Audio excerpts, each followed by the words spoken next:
आऊज़ु बिल्लाहि मिनश्शैतानिर्रजीम बिस्मिल्लाहिर्रहमानिर्रहीम। तमाम तारीफ़ खुदा बरतर के लिए दुरूद व सलाम मोहम्मद व आले मोहम्मद के लिए। नाज़रीन किराम, मैं आपका मेज़बान ख़ाविर रज़ा नक़वी कायम टीवी के ख़ुसूसी प्रोग्राम शरीकतुल हुसैन सानी ज़हरा आलिम गैर मौलमा बीबी ज़ैनब सलाम अलैहा की शहादत पर हम ये प्रोग्राम आप तक लेकर आ रहे हैं।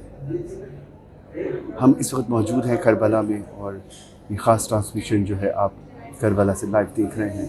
नाज़रीन, हमारे साथ हमारे प्रोग्राम में मौजूद हैं हमारे मेहमान मौलाना एजाज़ अहमद मोहसिनी, जो कि मुसलसल हमारे साथ मुख्तलिफ़ प्रोग्राम में आपके सामने प्रोग्राम लेकर आते हैं और बेइंतहा खूबसूरत गुफ्तगू फरमाते हैं। आइए चलते हैं उनकी तरफ और बीवी की हालात ज़िंदगी और बाद करबला और करबला के दौरान और जो करबला जाने से पहले जो काफ़िला, उसकी क्या तैयारियां थी, बीवी का क्या किरदार था, इन तमाम चीज़ों पर हम बात करेंगे। आइए चलते हैं, गुफ्तगू का आगाज़ करते हैं। हुज़ूर अस्सलाम वालेकुम। वालेकुम सलाम। हुज़ूर, कुछ सवालात हम आपसे अपने नाज़रीन के लिए चाहेंगे कि आप उस पर कुछ रोशनी डालिए। बीबी ज़ैनब का करबला की तैयारी में क्या किरदार था, उस पर थोड़ी सी बात। औज़ु बिल्लाहि मिनश्शैतानिर्रजीम बिस्मिल्लाहिर्रहमानिर्रहीम। चूँकि खानवादा अहले बैत को ये पहले से इल्म था कि करबला होनी है, और चूँकि इल्म इलाही के वो शरीक हैं या इल्म लदुन्नी के वो मालिक हैं, तो जब जनाब जाफ़र अब्दुल्ला इब्न जाफ़र तैयार मौला अली के पास आए कि आप अपनी बेटी का अक़्द मुझसे कर दीजिए, जाफ़र तैयार के बेटे अब्दुल्ला, तो मौला अली ने शर्त यही रखी कि अगर अक़्द करना है तो जब करबला में बीबी इमाम हुसैन जाएंगे तो मेरी बेटी ज़ैनब भी जाएंगी, अगर आपको ये मंजूर है। क्योंकि शौहर के ऊपर यह हक़, शौहर को यह हक़ हासिल होता है कि किसी भी सफ़र से वो अपनी ज़ौजा को रोक सकता है, सिवाय वाजिब सफ़र के यानी हज वग़ैरह के, वो रोक सकता है। तो मौला अली ने अक़्द में ये शर्त रखी थी कि आप करबला जाने से रोकेंगे नहीं, यानी गोया कि मौला अली को पहले से इल्म भी था, और दूसरा ये शर्त रखना बता रहा है कि बीबी ज़ैनब कितनी इम्पोर्टेंस रखती हैं करबला के लिए, कितनी अहमियत की हामिल है। सुभान अल्लाह। दूसरा, जब जनाब ज़ैनब जा चुकी जनाब ज़ैनब और ये मक्का से निकल चुके, तो हज़रत अब्बास ने दूर से देखा कि कोई शख्स उनके करीब आ रहा है, तो इमाम हुसैन से कहा कि हम रोक देते हैं, लगता है कि कोई हमारे करीब आ रहा है, हमसे मुलाकात करना चाहता है। तो दूर से आता हुआ देखा, तो देखा कि जनाब अब्दुल्ला इब्न जाफ़र तैयार हैं। तो इमाम हुसैन ने जनाब ज़ैनब से कहा कि आप अपने शौहर से मिल लीजिए। अब यानी करबला का सफ़र शुरू हो चुका है, मदीना और छोड़ चुके हैं, मदीना भी छोड़ चुके हैं, मक्का भी छोड़ चुके हैं, यानी हज को उम्रे से तब्दील करके मक्के से निकल रहे हैं। और देखा कि अब्दुल्ला 2 बच्चे औन मोहम्मद को लिए हुए आ गए। तो जनाब ज़ैनब ने यही कहा कि अब्दुल्ला, अगर आप बच्चों का वास्ता देकर मुझे वापस ले जाने के लिए आए हैं तो मैं चलने को तो तैयार हूँ और चलूँगी भी, लेकिन याद रखिए कि जनाब इमाम हुसैन के बग़ैर ज़ैनब ज़्यादा ज़िंदा नहीं रह पाएगी। तब जनाब अब्दुल्ला ने कहा कि नहीं, मैं इसलिए बच्चों को साथ नहीं लाया कि आपको बच्चों का वास्ता देकर साथ ले चलूँ, बल्कि मैं इसलिए लाया हूँ कि सामान सदका रसूल ने कहा था कि सफ़र में रखा करो, लिहाजा हुसैन पर अगर बुरा वक्त आए तो एक को मेरी तरफ से सदका कर देना, एक को अपनी तरफ से सदका कर देना। बीवी की कुर्बानी बहुत अजीम कुर्बानी है। हुजूर, मेरा दूसरा सवाल आपसे है कि जब ये काफ़िला करबला पहुंचा, करबला के मैदान में, उस मैदान में पहुंचा जहां पर ये करबला वाक़या होनी थी, तो बीवी की क्या कैफियत थी उस वक्त? वो बीवी क्या हालात थे उस वक्त? चूँकि बीवी का लक़ब है आलिमत गैर मुअल्लिमतिन, एक ऐसी आलिमा जो गैर मुअल्लिमा है, जिसको सिखाया नहीं, जिसको तालीम नहीं दी गई, जिसके ऊपर कोई मुअल्लिमा नहीं रही। हाँ। तो बीवी का ये लक़ब है। और ये लक़ब मौला सज्जाद ने उनको दिया है कि अंती आलिमत व गैर मुअल्लिमतिन। जब वो खुतबा दे रही थी, जनाब ज़ैनब खुतबा दे रही थी यज़ीद के दरबार में, तब जनाब सैयद सज्जाद ने उनको रोक कर कहा कि आप आलिमा गैर मुअल्लिमा हैं, अब जो आप बातें कर रही हैं वो उनकी समझ से बालातर है। लिहाजा अच्छा, चूँकि बीबी आलिमा गैर मुअल्लिमा है, लिहाजा वो जानती हैं कि आगे क्या होने वाला है। तो करबला पहुंचकर इमाम हुसैन से उन्होंने ये कहा, जब काफ़िले अभी पहुँचे थे और ख़याम इमाम हुसैन के नहर फ़ुरात के करीब से, पहले तो वहीं थे, बाद में उखड़वा दिए गए, तो बीबी ज़ैनब ने कहा कि हुसैन यहाँ पड़ा और न डाला जाए कि मुझे यहाँ से आपके खून की खुशबू आ रही है, आपके खून की खुशबू मुझे यहाँ से आ रही है, यहाँ पड़ा और न डालें। तो और मेरा दिल मचल रहा है। तो इमाम हुसैन ने जवाब में जनाब ज़ैनब से कहा कि ए ज़ैनब, यही वो मकाम है कि जिस जगह मेरी शहादत होगी। तो ये कैफियत थी बीबी ज़ैनब पर कि जब वो करबला पहुँची। हाँ हुजूर, मेरा तो आपसे और एक इसी मौजू को हम आगे बढ़ाते हुए कि बाद करबला बीबी का क्या किरदार था, क्योंकि उनके साथ बच्चे भी थे और बीबियाँ भी साथ थी, काफ़िला लुट चुका था, सारे शहीद हो चुके थे, उस वक्त क्या बीबी की क्या? सबसे मुश्किल मरहला ये था जनाब ज़ैनब के लिए कि काफ़िले को मैनेज करके सालारी करना। आपको अंदाज़ा है कि जब एक सालार इन हालात में, जबकि हालात अच्छे भी हों, ट्रैवलिंग का कोई प्रॉब्लम भी ना हो, और अगर 70-72 अफराद आपके साथ चल रहे हों और आपको उनको संभाल के करबला तक लाना है इस दौर में, तो जबकि आपके जहाज़ से आना है और 2 घंटे की फ़्लाइट पकड़ के आना है और कोई प्रॉब्लम नहीं है, इसके बावजूद काफ़िला सालार कितनी परेशानियां उठाते हैं, कितनी मुश्किलात उठाते हैं, और वो काफ़िले को बिल्कुल बिखरने से बचाकर वो काफ़िले को करबला तक ले आते हैं।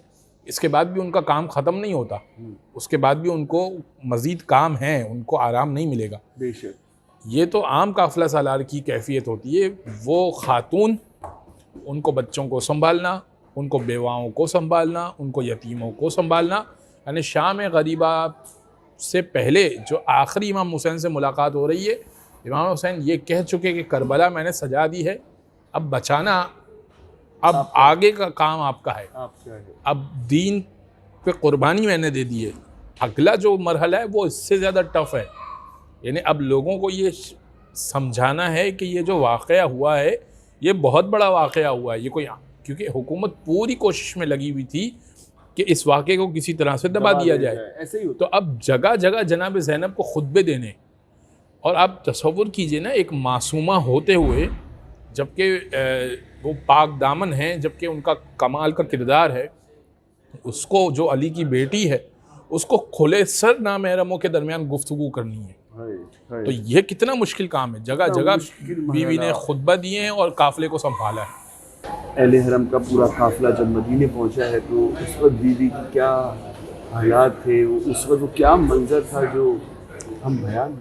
जनाब ज़ैनब ने चूँकि औन मोहम्मद को सामान सदका ही समझा, लिहाजा जनाब ज़ैनब ने जब क़ुरबान कर लिया और इमाम हुसैन दोनों लाशें लेकर खैमे में आए और बीवी से कहा कि आप इनसे विदा कर लें, क्या, क्योंकि एक तरफ लाशें रखे जा रहे थे और इरादा ये था कि इमाम हुसैन उनको किसी तरह से दफना देंगे। कोशिश इमाम की यही थी। मौका नहीं मिला वो अलग बात है, क्योंकि कोई साथ भी नहीं था, मौका भी नहीं था। तो इमाम ने कहा कि आप इनसे लाशों से विदा कर लें। तो बीवी ज़ैनब ने विदा नहीं किया लाशों से। इसके बाद जब शाम में जब काफ़िला चला है और 3 दिन बाद कब्रें बन गईं और काफ़िला, क्योंकि 3 दिन बाद इमाम ज़ैनुल आबिदीन आए थे मोजिज़े से और कब्रें बन चुकी थी। तो जब बीवी ज़ैनब शाम में मौजूद थी और शाम में रिहाई मिली तो सबके सर वापस आए। तब बीवी ज़ैनब ने उन सर से विदा नहीं किया कि और ये कहा कि जब मेरी गोद में हुसैन का सर मौजूद हो तो मैं अपने बच्चों का क्या, उनके मसाइब क्या सुनूं और क्या पुरसा लूँ। फिर जब काफ़िला शाम को पहुँचा, शाम से करबला पहुँचा, करबला तो चहलुम करने के लिए, तब भी बीवी ज़ैनब ने जनाब औन मोहम्मद से विदा नहीं किया। औन मोहम्मद से विदा नहीं किया जनाब ज़ैनब ने। जब घर पहुंची हैं मदीना तो बच्चों का सब ने कहा, मदीने वाले आ गए और सब ने कहा कि हम आपको पुरसा देना चाहते हैं। बीवी ने कहा नहीं, मैं पुरसा कबूल करूंगी हुसैन का। मगर जब घर में दाखिल हुई और दो छोटे मुसल्ले देखे तो अब्दुल्ला इब्न जाफ़र तैयार ने कहा कि बूढ़ी खातून तू शायद किसी गलत घर में दाखिल हो गई है। वो भी नहीं पहचान पाए। वो नहीं पहचान पाए। कहा अब्दुल्ला क्या मैं इतनी बदल गई हूँ? और फिर भी कहा कि मैं ज़ैनब कुबरा हूँ। और अब जब अंदर दाखिल हुई तो दो मुसल्ले देखे। अब बीवी से रहा नहीं गया, आँखों से वो मुसल्ले लगाया, कहा औन मोहम्मद अलविदा। अच्छा हुजूर, तो फिर जब ये बाद करबला मदीने पहुंच गई वापस, तो शाम कैसे वापस पहुंची और शहादत वहाँ पर कैसे वाक़ई हुई, उस पर थोड़ा सा, और आज भी वो शाम में मौजूद हैं, वो कैसे हुआ सब कुछ? वो दोबारा जी नहीं, दोबारा कैद नहीं हुए। रिवायत ये कहती है कि जनाब अब्दुल्ला इब्न जाफ़र तैयार की कुछ ज़मीनें, रिवायत पाई जाती है कि जनाब ज़ैनब की यानी अब्दुल्ला इब्न जाफ़र तैयार की कुछ ज़मीनें शाम में मौजूद थी। अब जनाब ज़ैनब ने कहा कि ए अब्दुल्ला इब्न जाफ़र तैयार, मुझे चहलुम करवा दीजिए इमाम हुसैन का। तो अब्दुल्ला ने कहा कि चूँकि मुझे अपनी ज़मीनों को देखने भी जाना है तो आप साथ चलिए और हम यानी चहलुम भी एक ही सफ़र में कर लेते हैं और ज़मीनों को भी देख लेते हैं। अब इसमें रिवायत बड़ी मुख्तलिफ है। रिवायत ये कहती है कि या तो चहलुम कर लिया और चहलुम के बाद वापसी पर शाम रुके और उस खेत में जहाँ जिस जगह बीबी ज़ैनब की कब्र है वो जगह पर खेत था, उस खेत में जनाब ज़ैनब चहल कदमी कर रही थी। एक यहूदी जिसको मालूम हुआ कि ये अली की बेटी है तो उसने अपना बुग़्ज़ निकालने के लिए, क्योंकि यहूदियों को अली ने मारा था खैबर में, तो उनसे बदला लेने के लिए जनाब ज़ैनब को एक कुल्हाड़ी से सर पर वार किया और बीवी ज़ैनब की शहादत हो गई। अब्दुल्ला ने वहीं उनको दफन कर दिया। के कुछ ऐसे सितम शाम से आई ज़ैनब,